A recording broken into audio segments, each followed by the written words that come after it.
Hi, welcome to my channel Mostly Knitting. If you're a returning viewer, thank you so much for coming back. And if you're new here, I'm Tash, and this is a weekly podcast where I talk mostly about the knitting that I've been doing during the week, and I also put out regular tutorials. So it is Wednesday the 21st of August, and I'm recording in Sydney, Australia. Right, so I'm going to start off with my finished objects, of which I have two, and one of which I'm wearing, and this is Wool and Berries by Joji Locatelli. I knit it out of Cardiff Cashmere Classic, which is 100% cashmere, and this is my swatch, and so that's a whole ball, and then that's a little bit left of a ball. I used two colours, this cream colour, and I used just under 7 balls, so they're 25 gram balls. I used just under 7 of the cream, so that's I bought 8, so that's why I had just over a whole ball of the cream left. And I used 40 grams of the blue, so just under 2 balls. So it weighs 212 grams. It's really warm, light, and soft. It's so beautifully soft. So it has, I did it on, it's meant to be knit on a 3.75mm needle. I used a 4mm needle, and I used a 3.25 millimeter for the ribbing on the sleeves and the neck. And I did that. I did those inside out. And on the bottom, you're actually meant to use the same size needle, but I did just go down 1 needle size. I thought, like, obviously the idea is that you don't bring it in too much. It's meant to be fairly sort of straight down, which mine is. I just wanted to bring it in just a tiny, like not bring it in, but so much just neaten it up a little bit. And I did that ribbing inside out as well.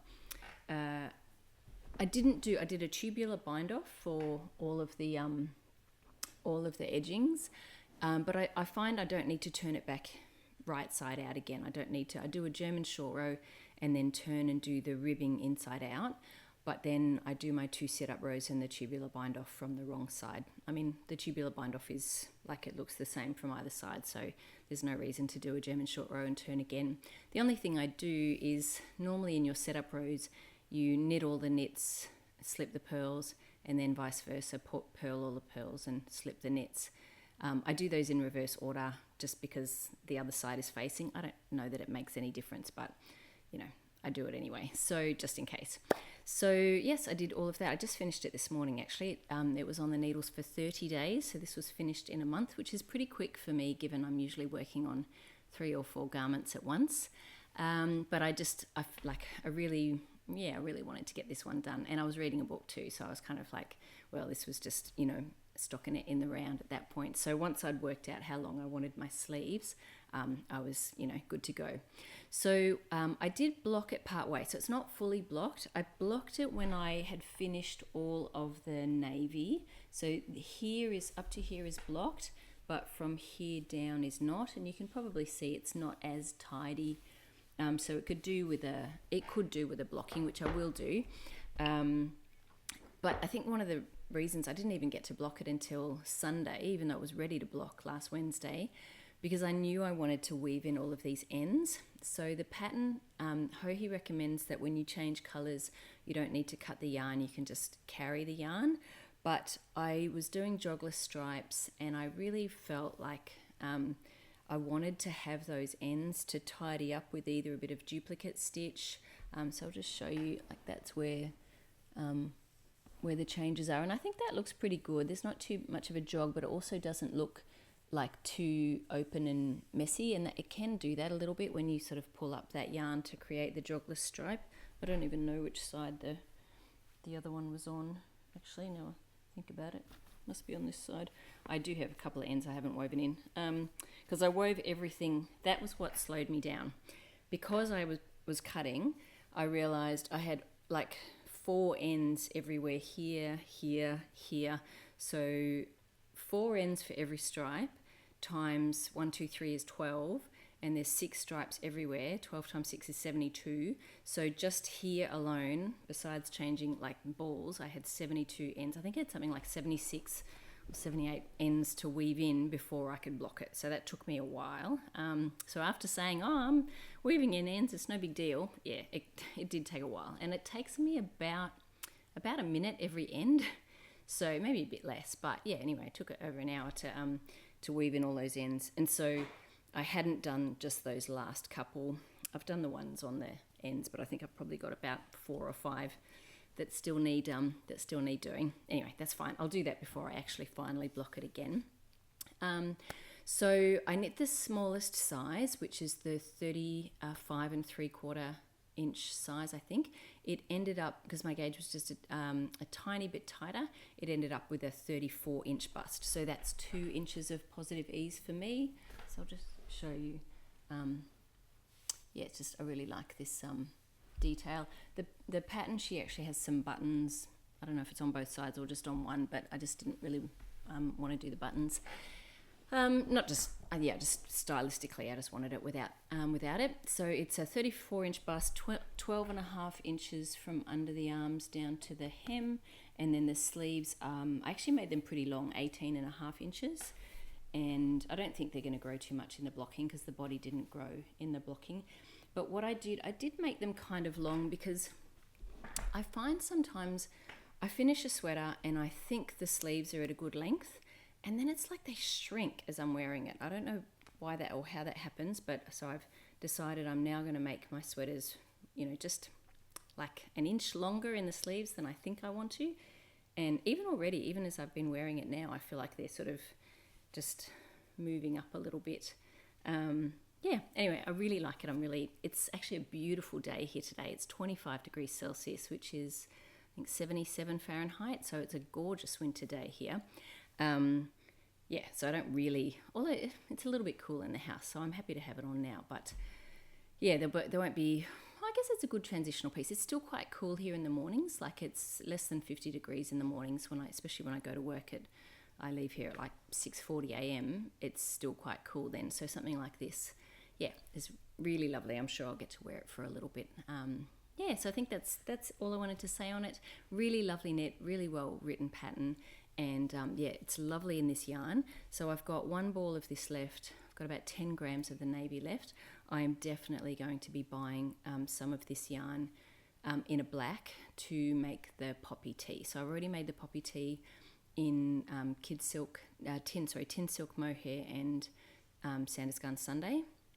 But that poppy tea by Petite Knit was actually written for this yarn, like that was designed with this yarn in the picture. The red color is MA, and I think it's it's a beautiful yarn, and so I'd like to make a really nice basic black tea, and I will buy some of that. So that will be an upcoming plan, but obviously I haven't even ordered the yarn yet, let alone received it.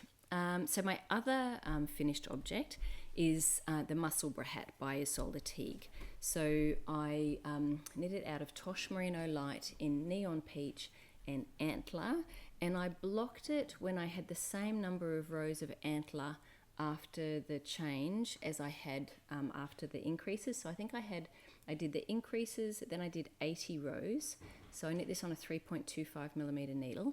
So did the increases, 80 rows of the Neon Peach, then I did 80 rows of the Antler, and I blocked it to sort of see, did I need to do any more rows? Because sometimes the row gauge with the different yarns, even stitch or row gauge, can be different. And certainly the Neon Peach feels heftier than the Antler feels a bit thinner. And I don't know if that's just to do with the dye or how it was spun or whatever. But interestingly, the Antler actually ended up being a tiny bit longer than the Neon Peach, which I was not expecting. Not a huge amount. And obviously I suppose I could have ripped back a couple of rows. But what I ended up doing, so if I fold it in half, you'll see, if I put these two ends together, you'll see that the Antler is just a smidge longer. So I think what I'm going to do, because I haven't finished blocking it, so it was blocked up to here, and then I did the decreases. It weighs 107 grams, I should say that. So it's kind of about like maybe just a tiny bit less than a whole skein of fingering weight. And you can use different gauges, different kinds of needles for the Musselburgh Hat, but I prefer the fingering weight versions. So I think what I'm going to do is when I block it again, because that top bit's not blocked, I'll block the whole thing again, and I think what I'm going to do is I'm just going to like stretch out this bit and maybe pull this out a little bit. I don't know. I'll do what I can. I don't think it's a big deal. So I'll be wearing it.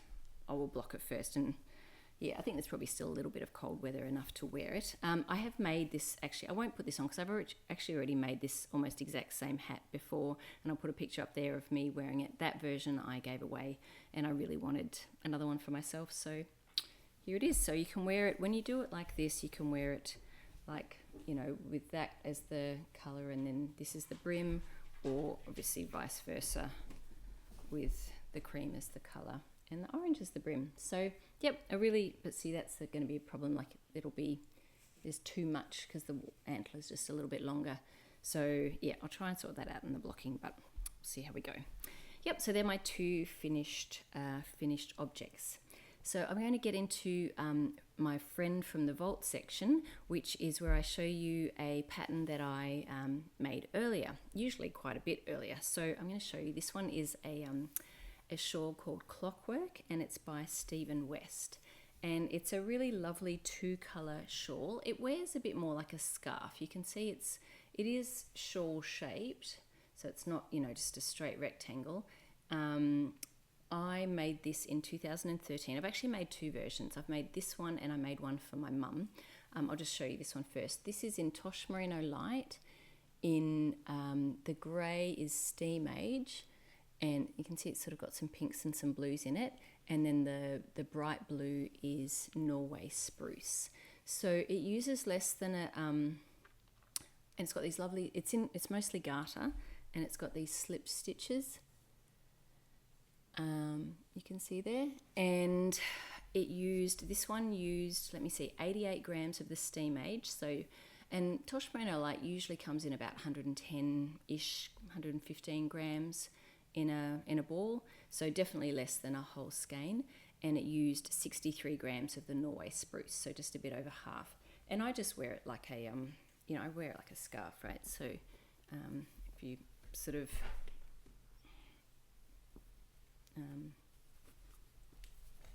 just like that, and yeah, I think it's, you know, I don't know, I really like this sort of slip stitch look, and I like these two colours together. And the one that I made for my mum, it's too hot for me to wear this, but I just wanted to show you because I think it's a really lovely pattern that uses less than a skein of yarn, and you might even be able to use some of your partial skeins, you know, if you've got something left over from a project. I do tend to like to use the same kind of yarn, even if it's not the same brand. Tosh Merino Light is a single ply fingering weight, pretty sure it's merino. So, and there's lots of bases, like other yarn dyes that do that same kind of base. So yeah, like I prefer to use sort of the same two kinds of yarn in a project. These both happen to be Tosh Merino Light, but you know, there's lots of other brands that would do the same kind of thing. Or just, you know, two plied yarns, whatever, it doesn't matter. It's a fingering weight design. And the one that I made for my mum, my friend Anita made it in the same version in Cove, two colours of Cove and Well Water. I'll put a picture up there. And I really loved my friend's version. I thought it was so beautiful, so I made one the same. And my mum liked those colours, so I made one the same for my mum. So that's my friend from the vault. That is, it's actually had a fair bit of wear, but it's 13 years old. You can probably see it's a little bit, I don't know, it doesn't seem too pilly. 13 years old, it's not doing too badly. Yeah, and yeah, I really like it. Right, so that's it for my friend from the vault. So I'm up to my works in progress now. I have one new work in progress, and I cast on another Skimmer Sock by Sheila Stromberg. And the reason, I don't normally like to have two pairs of socks, and I already have one on the needles, which I'll show in a second, but I thought I'll show these two together. But unfortunately I finished the Musselburgh Hat, and then this pair of Skimmer Socks were at a point where I had to do stuff and I wasn't able to go walking with them, and I wanted to go for a walk and I wanted some knitting for my walking, so I cast on another pair. So this yarn, it's actually a really lovely colour. It's Madelinetosh sock in the colourway Earl Grey, and I might at some point, so this is leftovers from a cardigan that I made, which I haven't yet shown as a friend from the vault. It's actually something that I've made that I might have only ever worn once. So, and I think that I might even do that as a new segment at a certain point. So my garments that really haven't had much wear and what I might do with them. Now, I can't pull all of those out. That would take just if I did all of that, that would take over an hour of, this I don't wear, this I don't wear, this I don't wear. So I thought I might make it as like a little mini segment of each week, like my hidden whips basket. Oh, here's something that doesn't seem to get any wear. Do I donate it? Do I unravel it? Do I give it away? Whatever. Do I just start wearing it because it's nice? Yes. Anyway, so I haven't started that segment, but I think it might be a good one. Anyway, and this yarn, the cardigan for this yarn, might be one for that. I won't get into it now. I'll show you later. But for now, I have about 46 grams of this, so plenty for a pair of Skimmer socks. And I think this might be 2 walks. Yes, this is definitely more than 1 walk. This is 2 walks. So I cast on my usual 24 stitches and then increased to 64 stitches, and I'm at the bottom part of the heel. But the interesting thing about this is I'll put these two. This is the same, another pair of Skimmer socks, and this is Sandnes Garn Sunday, which is leftover yarn from my poppy tea. And you probably can't, I don't know if you can tell, but one is definitely significantly bigger than the other. So yeah, you probably can't tell super well.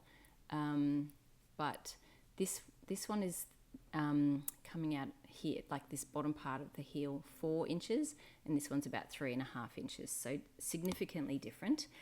And I haven't checked like row gauge difference, but certainly stitch gauge is different. I have very wide feet, so I don't think there'll be any problem with this. I was actually going to make this for my mum, but I think this might be too wide. Like, it might end up being a bit too wide for my mum, because my mum has really small feet. So I might have to pick another yarn for her, like a lighter yarn, like this kind of weight. The reason this is, I think, is like this Madelinetosh sock. 114 grams of this is 360 meters. So if you scale that down to about 100 meters, it's probably only about 320 meters, whereas 100 grams of this is 450 meters. So 320 meters, 450 meters. This is significantly, and you can just even sort of see from the yarn. Let's see if you can see both of those. The red one is significantly thinner.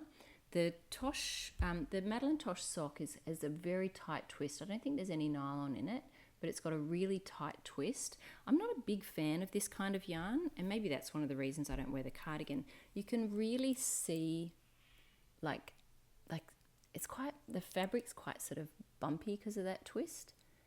And I think that is actually really good for wear. Like, the tighter the twist, the better the socks will wear.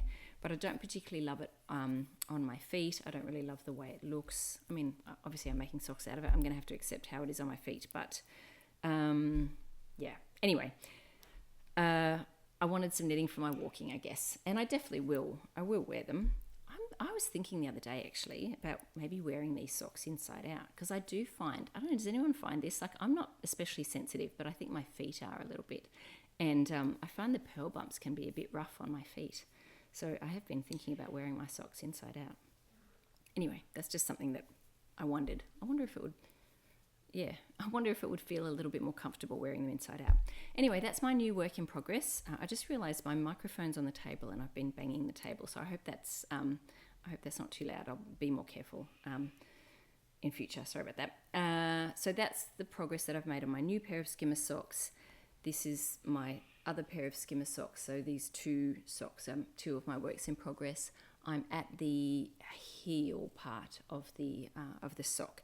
Actually, I have another pair just handy here to sort of, I thought it was kind of interesting. It's quite nice when you make something in striped yarn and you do different sections, you can actually see the different sections.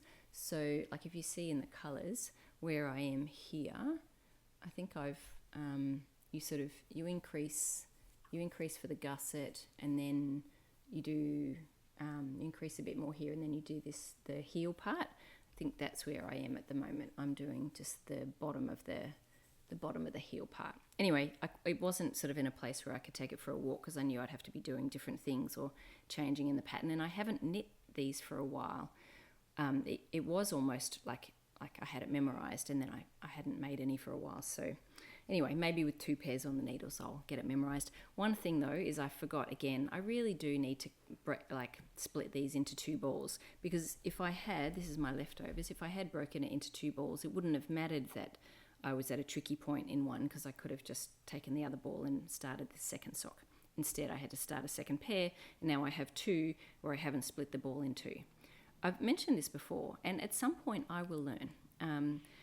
At least I think, but then I'll probably forget again. So they're 2 of my works in progress. I've been talking way too long about just those skimmer socks that I've knit like many pairs of before. So sorry if that's bored you. I'll move on to more interesting projects. So I have 3 garments to show you. I forgot to mention this has been on the needles for 3 days, and this has been on the needles for 24 days. So I've put this on to show you. This is Magnolia Bloom by Camilla. I'm knitting it out of the Rerum Natura Ulysse in the colourway Briere, and Hedgehog Fibres Kids Silk Lace in the colourway Purr. Now, I tried this on last week, and I have got less done now than I did last week. So I haven't made any progress on the body. I had knit somewhat on the sleeves. I've just chucked this on a smaller needle. Obviously that's not the needle size I'm knitting with, just as a holder. I've unknit what I had done on the sleeves because I realized I was going to run out of this yarn, and so I bought another skein of this from Wool & Company. Now I had bought this yarn from Skein Sisters maybe a couple of years ago, and they don't carry it anymore. And then I saw that Wool & Company had it in stock, and I thought, look, this is not a this is a solid color. It's not like multicolored. It's not like Spin Cycle. Surely, if I just order one ball of this, it will still look the same. It does not look the same. So it arrived. It actually arrived a couple of days ago, I think. Friday. It arrived Friday, and so 2 weeks, so pretty quick, and it is so different. So I'll show you, I've got a plan, but I'll just show you those 2 together. This is my original. I had 3 skeins of this, of which I have knit 2 so far, and that's my 3rd ball, and I bought another one. Let's look at those 2 together. So they are so different in so many ways. If you look at the core, see how that's got a really pink core, and that's got a much more blue core, the original. And even the halo, like this fluff is really grey, whereas this fluff is much more purple. So really, really different. And now in knitting it, I'm knitting it on 6.5mm needles, the ribbing's on 5.5. I am holding 1 strand of the Ulysse and 2 strands of the mohair. So I was, I'm hoping that, like, even if this was a bit different, 2 out of the 3 strands would still be the same, and just this one would be different. But they are substantially different. So I thought, you know what, I'm going to take my swatch and that I knit just out of this and unravel a bit, and then start with some like alternating and sort of seeing how it looks. So this is, I'm just going to put this up against what I'm wearing, because hopefully that you'll be able to sort of see, is it significantly different? So this bottom bit here is the same as this here, up to about here. And then I start alternating 1 row of single double, and then 1 row of 1 1 1, then a row of single and double, and then 1 row of 1 of each, and then eventually at the end only every row is 1 of each. So I haven't switched completely to 2 of this and this, and I think that would be quite different, but at least if it's just 1 1 1, but I don't go straight from that, I sort of alternate a little bit. I'm hoping, so this is the way it would go, is like as I knit down, it will start almost kind of fading into the pinkier. That's my hope. So I'm going to have to do a little bit of math in terms of, look, just how many rows do I really have to do this sort of fading, Am I going to need all of the yarn? At which at a certain point I may have to switch to 2 strands of that and that, maybe just for the cuffs. So yeah, like I was to say I was disappointed. It's nobody's fault, right? Like it's not, colors change, right? But that was just so different that it just felt like a different shade. But I was disappointed because I was like, I paid a ridiculous amount of yarn for this one ball because I really wanted this to be an amazing sweater.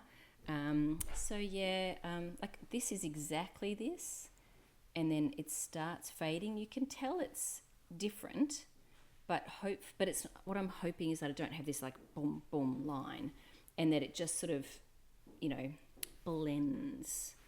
So that's my hope. And because it is actually kind of different colours, right? These are not exactly the same colour. There is a little bit of variation even in here. Look, I could just be trying to convince myself and everybody's screaming at the screen going, that's just horrible. What are you doing? Don't do it. Just make it a short sleeve, vest or something. But I'm kind of hopeful. I feel like it could just look like it's fading to a pinkier finish. So anyway, I do need to sort of just do a little bit of mathing because I don't, I guess my priority would be more the body stays, like a nice gradient. And then if I have to sort of transition a bit quicker on the sleeves. Anyway, that's where I'm at with Magnolia Bloom. I've pulled this back because I knew I needed to conserve more of this. And I'm going to finish the body first, prioritize the body, and then just see how much of this I have left, and then do my best to blend it in between this and the new colour. I still think it will be beautiful. I think it's going to work, but it will just take a little bit, like I can't just pick it up and start knitting. So anyway, that's where I'm at with Magnolia Bloom. Sorry, I will just mention the gauge. My gauge is a bit tighter than the pattern. The gauge on the pattern is 12 stitches and 17 rows, and I'm getting 15 stitches and 22 rows. So I'm knitting the medium size, which is 44.5 inches, and mine is coming out at, 36 inches. So that's 4 inches of positive ease for me, and I think that's going to be great. So fit-wise, thumbs up. I have plenty of this yarn, and if I can make it work, now I have plenty of the lace, but yeah, you can see that they are really, really, you can see they're really different, but I'll work with it. I think I'll be able to work with it. So fingers crossed. My next work in progress is the Champagne Cardigan by Petite Knit, and I'm knitting it out of some vintage yarn. This is Shepherd Supreme, which is like a wool mohair blend, and Knit Picks Aloft in the colourway Oat. So those two together. From where I was last week, I have finished the button band, and that's all I've done so far. I haven't done any more progress on the sleeves, and so it's a bit shorter probably than the pattern was designed for, and certainly the button band is thinner. I am a little bit disappointed in that. So I chose, the button band normally has 15 stitches across it, the double knit button band, and I knit it with 11 because I was a little bit conscious of that I might run out of yarn. And I think one of the things that really drew me to the pattern was the extra wide button band. So look, it will be perfectly fine, but it won't have that feature. In terms of sizing, it will be fine. I'm knitting the 44.5 inch size, which is the smallest size. That would be 12 inches of positive ease on me. I have made it a bit smaller. I've made less raglan increases. This is coming out, like when I put that over, like I put that as if it had been buttoned, and then I measure across, that's 38 inches unblocked. So that's 6 inches of positive ease. So instead of 44.5, instead of 12 inches of positive ease, it's about 6 inches. So that's a bit more reasonable for me. Yes, so I've knit one of these balls on this sleeve, and then I have 1, 2, 3 more balls, plus I have some harvested from swatches. So like there was a reason why I knit a narrower button band. I wanted to make sure that I actually did have full length sleeves, and I think that's going to be fine. I'll just make sure, like I'll weigh what I have left, and use up to half. I'm decreasing pretty rapidly because this sleeve is pretty big, so I'm really decreasing so that I can get down to a substantially smaller number of stitches, and I'm pretty sure I'll have plenty of the mohair to finish it. So look, I think I'll probably only just squeak it out. I might make it, if I was to make it again, I don't know, like the sizing is a bit of an issue for me, and I don't think this comes, if it came in a kid size, I'd probably buy the kid size pattern and work from that, or I could use a smaller gauge. So this has an 18 stitch gauge in the pattern, and I'm getting 18 stitches, whereas if I perhaps used like a 20 stitch gauge yarn, it would shrink everything down. With my row gauge, it'd probably be smaller, which means this whole arm side would be a lot, less deep. So look, I do like the pattern. I just think the sizing is quite off. It's just a bit too much positive ease for me, is what I'd say. And it would be great if there were maybe a couple more sizes down. But look, I'm happy to have finished the button band. I think this is probably, so I've got these two projects, the Magnolia Bloom and this champagne cardigan, that like I'm going to have to be not so much paying attention in terms of the sleeve. It's stockinette. It's not hard to knit, but I just have to pay attention in terms of yarn usage to make sure that like I don't overshoot how much I have in this. And look, it might even be possible to, if I really think I don't even know that I'm going to be able to get like full like cuffs to get it to here. I could find another, this is a pretty neutrally vanilla-ish sort of colour, and it's held with mohair. I could find another creamy kind of yarn and just do the cuffs in a slightly different yarn with this together. I could make it work, I think. But we'll see how I go. I think it's enough, but we'll see. I think that's all I want to say on it. I'll show you, hopefully, this one, I think I have it, I think I might try and do this one this week. The Magnolia Bloom, I don't even want really, because I'll be alternating skeins and alternating, and two things of mohair. I think that one's got to stay at home. It can't be carried around with me to knit, whereas this one kind of could, as long as I've got scales with me. I'm knitting it on 4.5mm needles for the body, and 3mm needles for the button band. It's really quite a lovely button band, but you can imagine that would be 4 inches wider. So, and look, it's got some nice details. I really do. Sorry, these keep clinking. I think it's going to be a lovely cardigan, but sorry, the whole family's home except for my husband. I think the dog, the 3 kids. So there might just be some noises in the background, but that's life. Yeah, so I think probably what I'll do is I'll get, my focus will be get this sleeve done. Once this sleeve's done, then I'll be fine with the other one, because I love the second sleeve. Second sleeve is so good because you just know exactly what you're doing. It's the same as the first one. Right, so that's it for the champagne cardigan. My last work in progress is Fjolla by Isabell Kraemer, and I'm knitting it out of Myak Baby Lace in the colourway Oatmeal, held double, and that is the yarn that's recommended for the pattern. I'm using a 4mm needle. The pattern recommends a 3.75mm needle, but I couldn't get gauge on that, and I wanted to get a gauge that was roughly the same as the pattern. So, sorry, my son's just left the house, and my dog's not very happy about it, because I think he's pretty old, and once someone's left, he can't recognise who it is anymore, and it's just some weird person on the street now, so he just gets a bit upset. Anyway, back to the pattern. So I've done the lace panel at the front, and I'm working, this whole lace panel works all the way down the sleeves, and I've just knit it onto a long cable. It's got this really lovely, so I'm working down these sleeve decreases at the moment, and yeah, it's beautiful and lovely and soft. It's going to be a very nice lightweight sweater. This, I'm knitting the 35 3/4 inch size, but with my slightly tighter gauge it should end up around 34 inches. That's what I'm expecting if my gauge stays true at 22 stitches over 4 inches. So one thing I will mention actually, and I'll talk about this a little bit later when I talk about my acquisitions, but certainly here in this lace, one side is knit 2 togethers and the other side is SSKs. And the knit two togethers, and I've known this for a while, but the knit two together is always a little bit tidier than the SSKs. And also the yarn overs on one side are significantly bigger than the yarn overs on the other side. So when I block it, I'll try and open these ones out a little bit and not pull too much on those ones. Anyway, I'll talk about sort of doing some swatches and stuff for this when I talk about my acquisitions. But at the moment, I'm happy with how this is going. I'll just keep working down the body until these balls of yarn are used up. I have 5 skeins of this, which I know is plenty. So, no worrying about running out of yarn like my other 2 projects, which is quite stressful, and I don't like being in that position.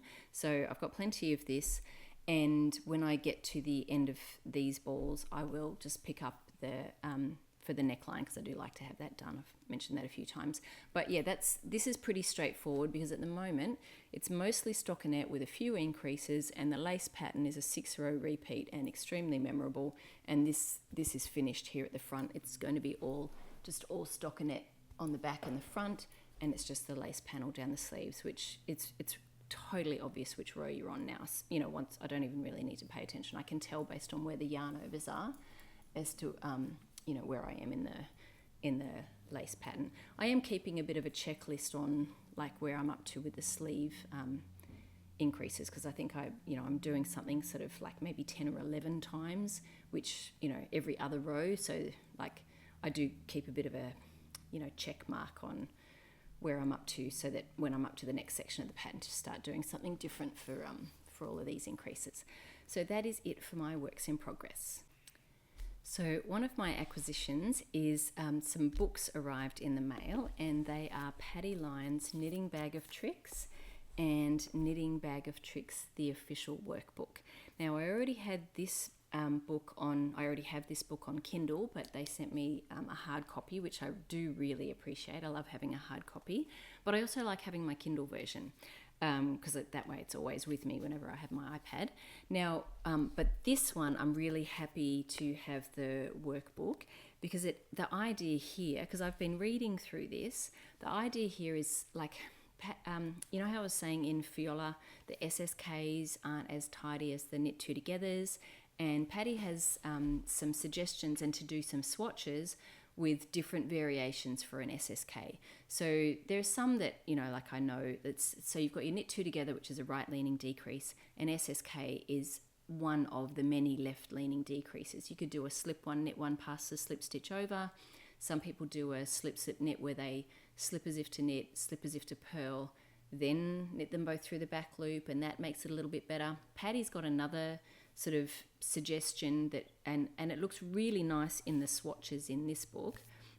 So the idea of this workbook is that you actually do some swatches and work through the different techniques and things in here.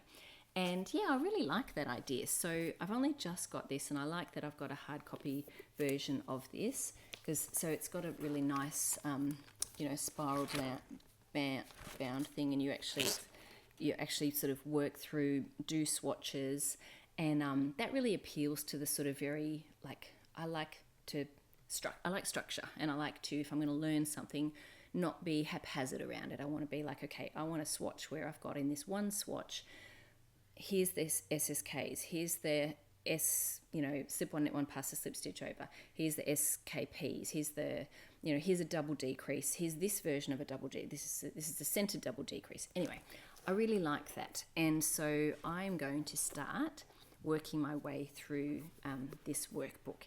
And so that might be like a little this podcast, if I keep adding segments, will go on for hours. Well, I mean, I won't do that because your time is precious, but I might just start doing that. If I'll start working my way through this and show you whatever, and maybe I won't have made any progress that week, I won't have done anything on my swatch, and I won't show it, but I'm very excited to be doing it, because I do I've been knitting for a long time, and I pick up some skills, and then sometimes I just forget them, and I'm like, oh, I know there's a better SSK, but I can't remember, and then I just do the one that I know. But I would like to, and I think Paddy's one is meant to be done in one step, and it should be pretty quick and easy. I probably won't change it, I won't start doing it differently on Fjolla now, because like I'm already part way into it, and I'm certainly not going to go back and rip back these ones here, but it would be good for me to be like, yes, I like that method, and I'm going to use it in all of my, this will be my new SSK for all future left-leaning decreases. So yes, I'm very excited. So these were gifted to me. I bought the Kindle version of this myself out of my own money, but they sent me the hard copy of the book, which I didn't pay for that, and I haven't paid for this. So I am going to work through this myself. I'm very excited about that. And I did promise that I would be doing an interview with Patty, so I do need to organise that. I should mention that even though this book has been out for a little bit, this book I don't think has been released yet. I think it's coming out in October.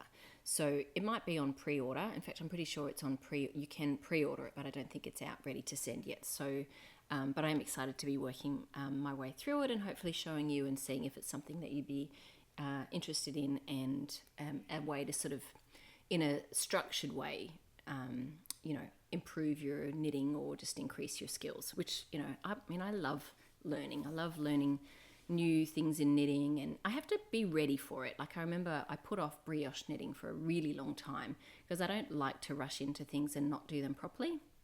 So, not that there's, it has to be done perfectly, but I knew brioche was one of those things that if you make a mistake, it can be quite tricky to fix. And I thought, well, I don't want to start making something huge and then make a mistake and I don't know how to fix it. And so it did take me a little while, but I do, when I learn something, I do want to do it in an ordered way. So I think this will really help me with that. Other acquisitions is I had some patterns gifted. Now these were actually, some of them were gifted a little while ago and some recently. So one that was gifted to me a couple of weeks ago actually now by Kay was the Moonset Tea by Ysolda. I have had that in my queue for ages, so thank you so much, Kay. I haven't got yarn in mind for that yet, so I have to figure that out. It's meant to be knit in Knitting for Olive Pure Silk at a 26 stitch gauge. Now, when I knit my Cumulus tea out of the Knitting for Olive Pure Silk, it started off at 28 in my swatch and ended up at 24. So I have to have a think about whether I, if I use that yarn, just accepting that I might, that my gauge might be larger. And I think that was even on a 3mm needle. So I either have to go down a needle size, or I might use the Knitting for Olive Cotton Merino. Either way, I don't have yarn in stash for it. So I have to have a look for, have a look in my stash. I don't think I do anyway. I need to have a bit of a stash rummage, or buy some yarn for that. But I really want to make it. I really love the, the crossover in the neckline. It looks really, it just looks really cool. Another pattern that was gifted to me is the Icile Shaw, and that was gifted to me from Michelle. So thank you so much, Michelle. It's this amazing shawl. It's knit with 1,200 meters, so 3 skeins of fingering weight, and then with 3 contrast colors of mohair. And it's just got this really amazing geometric look. I just think it's stunning. And so it needs 3 50-gram contrast colors of like a kid silk mohair. That's like 50 grams is 400 meters. So it's a fair bit of yarn, but it just looks like a work of art, really. And I do appreciate that. Like, some of my knitting, I just want it to be straight stockinette and I don't have to think, whereas but something like this is really special, and I'd want to, find really beautiful yarn for it and really think about those contrast colors. So yeah, and I would definitely be looking through the projects on Ravelry and get inspired by that to sort of see what colors have other people done or have other people used. So thank you very much for that, Michelle. I think it's beautiful, but it will take me a little while in the planning on that one to be sure of exactly what colors I would want to use for it. More recently this week, I was gifted a collection of sock patterns by a designer, Melanie. It's called, in English, Mum Knit Me a Story. I'm not going to say, I'll put down below what it is in French. I'm not going to try and attempt that in French. My French accent is not very good, but it's Mum Knit Me a Story, and there's like 3 sock patterns in there of Red Riding Hood, Bluebeard, and Jack-o'-lantern. And Melanie has a podcast, which is actually in French. So, and I love listening to people speak French. And I used to, I learnt French back when I was in my 20s and I was traveling. And I was never particularly good, but just good enough to get around and order food and, change tickets and, for a train or a plane or whatever. But that was about it. And all of that has gone from my brain. But I'd love to be able to like watch knitting podcasts in French and learn French from that. And I mean, I can understand enough. Like, I know enough words, and I know if they're knitting socks and they're talking about shoes, and you know, you know how you can understand more than you can actually speak. So yeah, I don't know. Anyway, I went over to her podcast and had a bit of a watch, and I was just sitting there mesmerized, just listening to her talk. Anyway, back on track. She gifted me these gorgeous socks. I don't think I've ever knit Colourwork socks, but these look really, really cute. And I think I was talking about some Colourwork socks. Her name's escaping me at the moment. Oh, Mishi Frezzi. Pretty sure it's Michelle. Anyway, she just did a podcast recently about her trip to Flock, and she has these gorgeous Colourwork socks. So I don't know, maybe all these Colourwork socks that's sort of coming up at me, that I'm sort of like, maybe I'm meant to try knitting Colourwork socks and stop knitting those Skimmer Socks. Anyway, it's something to think about. Anyway, I really like these socks, so thank you very much, Melanie. They are very cute. I'll just put some pictures up here of the socks. They are very, very sweet. It actually it's book week here at the moment. It just made me think about that. Anyway, so that was something that's an acquisition this week that was gifted to me. And the other thing that was actually just gifted to me this afternoon, just before I started recording, was Jupiter Crop by Caitlin Hunter. And Erica gifted me that pattern. And I was so tickled, and she wrote me a really lovely message.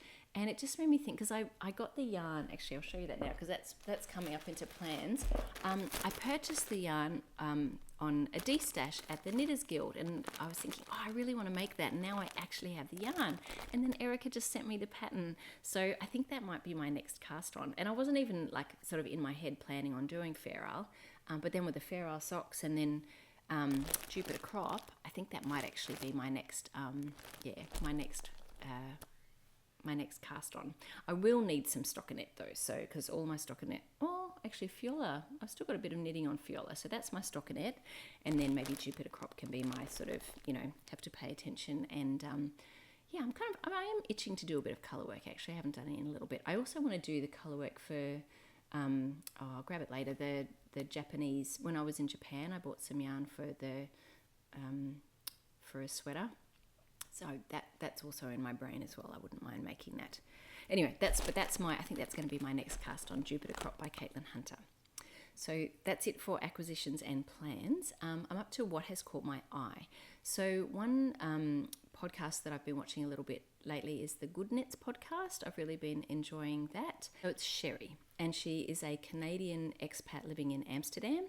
And I've just been really enjoying her podcast. I think she knit the Miletes dress out of Knitting for Olive Pure Silk, and that's how I sort of, how sort of one rabbit hole, and you dive down that and you end up at someone's podcast. So I really have been enjoying watching her and just liking what she's making. And so is something that has caught my eye. It's just her podcast. And sorry, going back to my notes, the other thing that has caught my eye is I was watching on Bella from the 100 Acre Wool podcast. She was doing a tidying up and stash sort in her craft room, and I just thought it just inspired me. So it caught my eye because I like things being tidy, neat and tidy and clean. But I just get exhausted doing it. I live in a really big 5-bedroom house with a dog, and it's just never ending. If I wanted to keep this place clean, like super clean and tidy, that's all I would do. I would get no knitting done. I would just be at one end of the house, cleaning to the other end, and then start back again at the other end, cleaning to the other end. It's a lot. So my house always looks a bit messy and not as tidy as I would like. Like if I turn the camera around, there's just stuff everywhere. And at a certain point, I'm just like, I've had enough. I've got to start tidying this up. So, and my stash can get a bit that way because I sort of pull things out and then I have leftovers and stuff everywhere. So I'm kind of reaching like I've had enough of this and I want to do a stash sort. I don't know that I would video it. I might video a little bit of it. And but I feel the need to get the tubs out and to get so it caught my eye partly because, you know, like it's always nice to see other people's stash and how they organise and sort it. I've been really good about having most of it on Ravelry, so I do actually know most of my stash. I'm pretty good about taking a photo and putting it on Ravelry, but it's just like in various bags in various places, and I pull like one skein out and then I think, oh, I just want to get inspired by it, so I pop it there, and then like, I don't know, then it's separated from the rest of the stash, and then I go and get it and I'm like, I'm missing a ball. Where is that ball? Oh, that's right. Where did I put it? So yes, that's it's caught my eye, and it's something that has kind of motivated me to do a bit of a stash sort and a stash tidy. And the other really nice thing about doing that is usually it just reminds you of how much beautiful yarn you already have, and you get inspired to knit with rather than just the next yarn to purchase to make something else. So yes. All right. The next thing that I wanted to talk about is my hidden basket of whips. Now, I'm not going to get anything else out of it, but I'm just going to show you. Sorry, I'll grab it. I started I started unraveling Hain, which is what I pulled out last week, and it made me laugh, and I thought that's why I'd show you. I started to unravel it from the bottom because it has a folded hem, and so I'm sort of pulling it out and unraveling it, and I'm like, why is this not just pulling out? And then I thought, hang on a minute, is this bottom up or top down? So I went to Ravelry, it's bottom up. So I'm trying to unknit it one stitch at a time. So that's not going to work. So I had to leave that and go to the correct end at the top. And I've started pulling it apart. So it's not finished yet. I will not pull anything more out of the hidden basket until this is, you know, fully unwound. And next week, that should get done this week. Next week, because I'm not doing it one stitch at a time from the wrong end. It's kind of hard to, the reason I've got two balls is because I had the front and the back. I haven't hit the point where it's joined in the round yet, or from where I split, because obviously bottom up, that's the direction that I was knitting. So this is the Shibui linen that I do, and I have another whole ball plus whatever's in here, and I'm pretty sure I'm going to make the Audrey top out of it because I don't have a huge amount. If I'm going to hold it double, it's not a huge amount, and the Audrey top doesn't use a lot. And I've already made it before, so I know roughly how much yarn it takes. So yes, I think that will be, and that's actually a really quick knit too. So the end stockinette, so that will be a nice easy project. Oh, I just hit the table again. Sorry. Okay, so that's my hidden basket of whips segment. Progress is being made on unknitting. Somebody asked me recently how I store my projects and yarn. So this is just a little mini, not a really segment, but just answering a question. Actually, I thought about that. Maybe it would be good to have a ask me anything kind of podcast. So maybe, yeah, I might say that now. If you want to put any in the comments, any questions that you have for me, every now and then I get sort of like questions specifically related to what I'm talking about that week. But yeah, if you have questions, anything about either me, my knitting, my family, I can't answer everything about my family, but like, my work, my whatever life, I can't promise I'll answer everything, but I'm pretty open. So yeah, maybe if you want to in the comments, if there's anything that you wanted to ask me, and then I'll sort of put them together and make a separate, answering questions video. So this question in particular, though, was about how I store my projects and my yarn, because I have had moths sort of, into something, like socks that were under the bed. And I mean, that's kind of asking for trouble, right? But still, it does make me nervous. And when that happened, it made me nervous enough. I was like, I don't want moths eating my stuff. And so this is how what I do for my projects. I put them in, like my actual jumpers, I put them in these Ziploc bags. So I fold them up nicely. That's the jumbo version. That's my Ingle sweater. And then this is the slightly smaller version. So I just, like a t-shirt, like you fold the sleeves in, fold up, and then I place them in those bags, and then I sit them like that in my, Marie Kondo style, so that's what I see in my drawers, and I can see what I'm pulling out. I wish I didn't have to do this, but it's better than finding holes in all of your projects. And I do the same with my yarn. I keep all my yarn in these kinds of Ziploc bags because I have a bit of a stash and it's valuable to me, and I don't always get to it. You know, you see that there's yarn that I'm using that's like 10 or 11 years old. If that wasn't in Ziploc bags, and I also have like lavender sachets and things, and cedar blocks, and imperial leather soap, which is just this kind of really cheap and nasty soap, but it's quite sort of strong smelling, and I'm quite smell sensitive, but that's all. Lavender's okay though. I like natural scents. I'm fine with natural scents.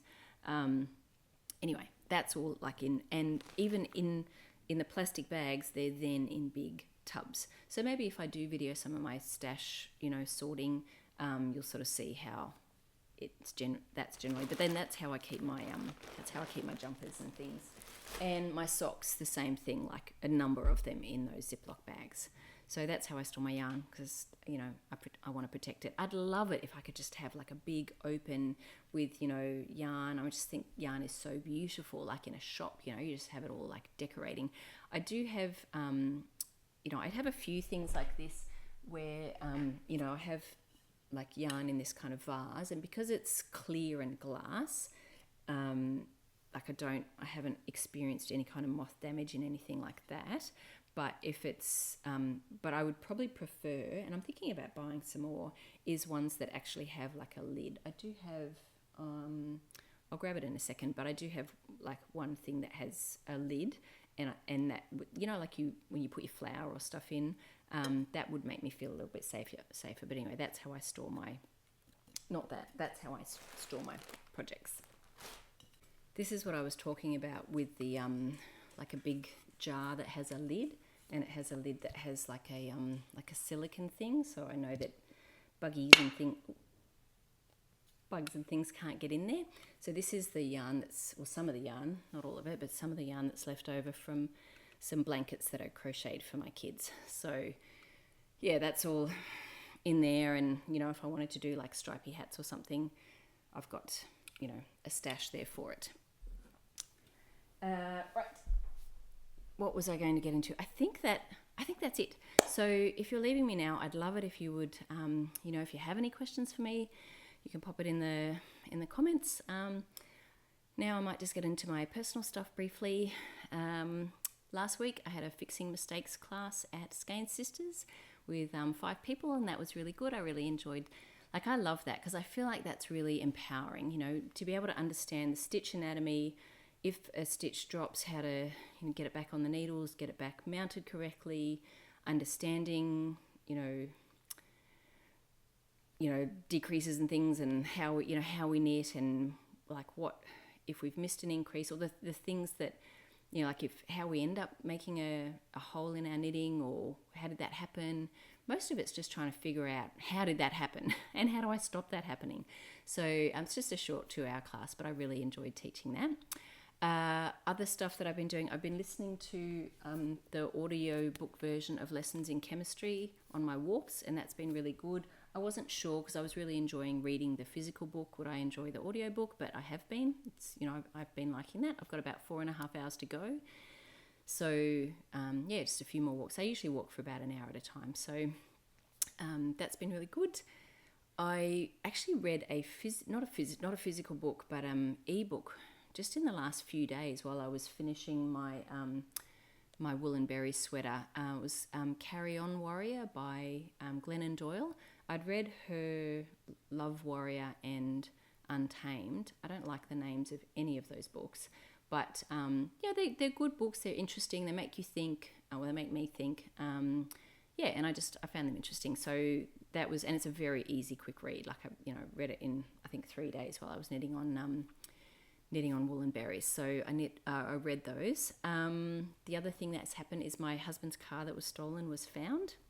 Actually, the day after I recorded, they found it it was amazing what they can do. They were actually able to, even though they didn't have GPS on it, it was like pinging different towers, and so they were able to isolate. It was in the Wollongong area, and you know, the person bought, like, it was so funny. Like, my husband on his app could see when they'd filled up with petrol. He could lock the car, he could blow the horn, he couldn't shut the windows, but he could see if they were open or closed. Just incredible what these apps can do. Anyway, he didn't blow the horn on them, but it was tempting at like 3 a.m. Anyway, the police actually because they'd changed the plates. The police must have spotted them driving. They had a chase. They called off the chase because the guy went on the wrong side of the road and they were worried that someone would get hurt. And so they called off the chase, but then 5 minutes later he had an accident. Nobody got hurt, thankfully, but I think the car's in pretty bad shape and they've caught the person. So although that might not have been the person who stole the car, I think sometimes what happens is someone steals the car and then they sell it to someone else. Anyway, I'm not sure. But because they caught the person, it means we don't have to pay our insurance excess, which is nice. But we will find out if it's repairable or if it's going to be a write-off and we'll have to get another car. Anyway, but it was good to know that the Go Police, they, within a week, maybe just over a week, they found it and they caught the person. So it makes me sad though. I sort of think, how someone ends up doing things like that. Like they, what else has gone on in their lives? Why is that a good choice for them? Like, what did they get out of it? They got to drive a fast car for a week and then now they've been caught by the police. Like this isn't a good life plan. And I just wonder at people's options and how they end up in that situation. So I feel the whole thing just makes me feel quite sad. I am glad that the police caught them though, and I hope for better things for people who find themselves in that situation, that there's a better way to live. Other things that have been happening, we've been still watching The Bear season 3. Haven't finished watching that, but just I've watched maybe a couple more episodes, and I think we've watched a couple of episodes of The Gentleman. So they're both quite good shows and enjoying that. Other than that, I've just been just working and helping my year 12s get ready for their HSC, and normal life stuff, going for walks and all that sort of knitting, spending time with the family. I can't remember if I already told you that my son was singing at a concert for school. I think that was maybe not last week, the week before. He was so good. I'd love to be able to play you part of it, but he would die of embarrassment. But it was such a beautiful moment. Like my husband and I were there, and his sister Alex, Mia, was working, so she couldn't make it. But it was just and you're just looking at your children going, look at you, you're amazing. He was so confident and charismatic, and it was really lovely. So anyway, that's what's been happening in my life. Still lots of knitting. I'm very excited to tidy up actually, and get my stash a bit sorted. And I'm looking forward to hearing your questions if there's anything that you want answered. And anyway, I'm just really enjoying this, and thank you so much for being here, for watching, and I'll see you next week. Bye.